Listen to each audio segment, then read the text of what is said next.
कांग्रेस के द्वारा राहुल गांधी को लॉन्च करने की कोशिश लगातार की जा रही है, लेकिन राहुल की सियासी लॉन्चिंग नहीं हो पा रही।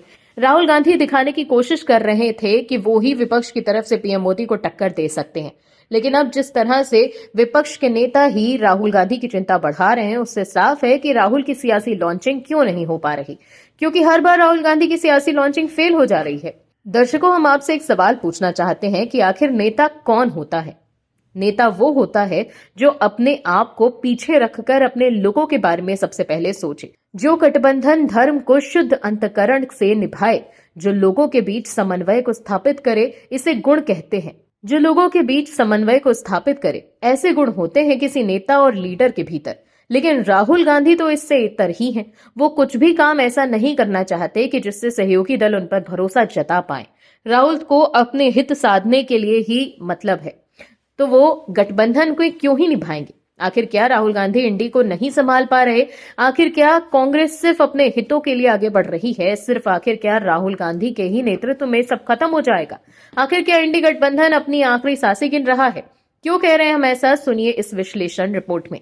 दर्शकों, लोकसभा चुनाव के दौरान राहुल गांधी ने संविधान को लेकर जनता के बीच तो भ्रम फैलाया था, लेकिन अब वो एक्सपोज हो गए हैं। लोकसभा चुनाव के बाद हुए विधानसभा चुनाव में कांग्रेस की करारी हार हुई है और बीजेपी की हरियाणा और महाराष्ट्र में जबरदस्त जीत हुई है। उसके बाद अब विपक्ष के नेता राहुल गांधी के नेतृत्व क्षमता पर सवाल उठा रहे हैं। शिवसेना यूपीटी के प्रवक्ता संजय राउत के ताजा बयान ने इंडी गठबंधन में चल रही उथल पुथल की चर्चा को तेज कर दिया है। ऐसे ही बयान अन्य नेताओं और दलों की ओर से भी आए हैं। स्वाभाविक ही सवाल उठ रहे हैं कि क्या विपक्षी गठबंधन किसी बड़े संकट की ओर बढ़ रहा है? इससे पहले जम्मू कश्मीर के मुख्यमंत्री और नेशनल कॉन्फ्रेंस नेता उमर अब्दुल्ला भी कह चुके हैं कि अगर विपक्षी गठबंधन लोकसभा चुनावों तक के लिए ही सीमित था तो इसे अब भंग कर देना चाहिए। यही नहीं, तृणमूल कांग्रेस चीफ ममता बनर्जी और समाजवादी पार्टी के मुखिया अखिलेश यादव भी साफ साफ कह चुके हैं कि दिल्ली विधानसभा चुनाव में वो कांग्रेस का नहीं, आम आदमी पार्टी का समर्थन करते हैं। शिवसेना यूपीटी भी ऐसी घोषणा कर चुकी है। पहली नजर में इसे इंडी गठबंधन में आपसी फूट का लक्षण माना जा सकता है, लेकिन गौर करें तो ये इस ब्लॉक में जुड़े दलों का राजनीतिक अंतर्विरोध ज्यादा है। ये अंतर्विरोध शुरू से इस ब्लॉक में रहा है। इसी अंतर्विरोध के चलते विभिन्न राज्यों के चुनावों के वक्त सीटों का बंटवारा जटिल सवाल बनता है। इसी अंतर्विरोध के चलते हरियाणा में आम आदमी पार्टी इस आरोप के बावजूद चुनाव लड़ती है कि उसे मिलने वाले वोट बीजेपी की जीत की संभावना को मजबूती देंगे।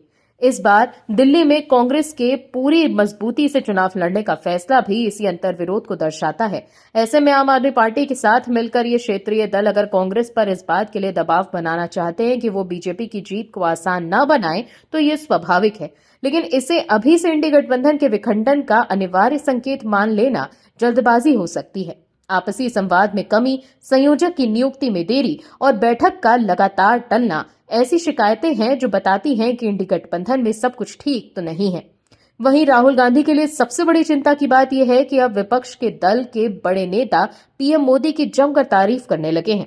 सोनमर्ग टनल के उद्घाटन के मौके पर जिस तरह से जम्मू कश्मीर के सीएम उमर अब्दुल्ला ने पीएम मोदी की तारीफ की, बगैर किसी गड़बड़ी के विधानसभा चुनाव कराने का क्रेडिट दिया, और सूबे में अमन, तरक्की और टूरिज्म को लेकर जिस लहजे में पीएम मोदी को श्रेय दे रहे हैं, वैसी तारीफ किसी विपक्षी नेता के मुंह से सुनकर कांग्रेस जरूर तिलमिला गई होगी, क्योंकि राहुल गांधी को पीएम मोदी द्वारा किए गए विकास के कार्य नहीं दिखते। लेकिन अब विपक्ष के एक बड़े नेता और जम्मू कश्मीर के सीएम उमर अब्दुल्ला ने राहुल गांधी को बोलने लायक भी नहीं छोड़ा है।